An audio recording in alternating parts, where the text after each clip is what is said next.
आज उत्कल इंडस्ट्री जो कार्यक्रम उद्घाटन है ये महिला सशक्तकरण करने सरकार जो उद्यम कर ये गोटे है नमूना एमाने एठी जो धूपकाठी एवं खली ये सब बनवाई महिला ग्रुप मानक देवे मेसीन एवं मटेरियल देवे से प्रोडक्शन कर सारा कर सारा मार्केटिंग एमाने आनिकी उत्कल इंडस्ट्री कर याद्वारा कौन है ना एसएचजी ग्रुप गुड़िक सशक्त हे महिला माने जो आइडियल टाइम पाउथिले से आइडियल टाइम रे ये सब बनइबे एवं मार्केटिंग हेडेक नहीं एमाने करि सारे कन्वर्सन चार्जेस व्हाटएवर से कन्वर्सन चार्जेस प्राप्य आकार रे देबे याद्वारा कौन हम ना महिला माने सशक्त हेबे तांकर रोजगार क्षमता बढ़िबो सरकारଙ୍କର जो उद्देश्य अछि जे महिला सशक्तकरण ये एई माने एई भली अनुष्ठान जो गुड़ाक ये त्वरान्वित करेंगे सरकार उद्देश्य को एवं लक्ष्य हासिल करने आम लोक मान पहुंचापी ये हूँ गोटे अति सुंदर माध्यम तेणु ए दृष्टि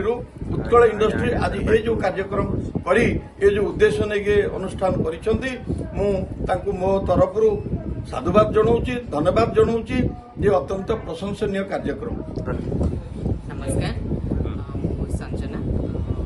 प्रथम तो मुझे कंग्राचुलेसन जनइबी मत बहुत खुशी भी लगुच मत देखु महिला मैंने सब पछुआ वर्ग में रही जाते समस्ते भावुले कि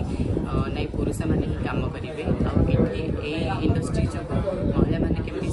सशक्तिकरण हो पारे और से स्वावलम्बी हो पारे से गोटे बहुत बढ़िया प्रयास समस्त नारी जाति को कहूँ समस्ते आगे आसतु और समस्ते कम जड़ित हूँ आ स्वामी मानक भी कहतु जी देखिए दिखाँ आम भी नारी बाड़े केमती आम स्वावलम्बी हो पारे। धन्यवाद। उत्कल इंडस्ट्री आज इनोवेशन करागला पाखे बड़ भाई शुभ्रांश साई अच्छा जड़े भौणी अच्छा यार बहुत महत्व आ गुरुत्वपूर्ण भूमिका ये उत्कल इंडस्ट्री नहीं मुझे जन साधुवाद जन बर्तमान ओडिशार जहाँ परिस्थिति अच्छी ग्रामांचल बहुत माँ माने भौणी माने रोजगारक्षम ना आइडियल अवस्था अच्छा ये इंडस्ट्री मानसिकता रही से मेसीन दब मेटेरियल दब एवं जहाँ से प्रोडक्शन धूपकाठी प्रोडक्शन करेंगे ताकू ये आनिकी मार्केटिंग करेंगे ये संस्थार काम ये मुझे बुझिले एवं या द्वारा कौन हम ग्रामांचल महिला मानकर उन्नतीकरण हो पार से पारिवारिक जीवन भल काटि पारे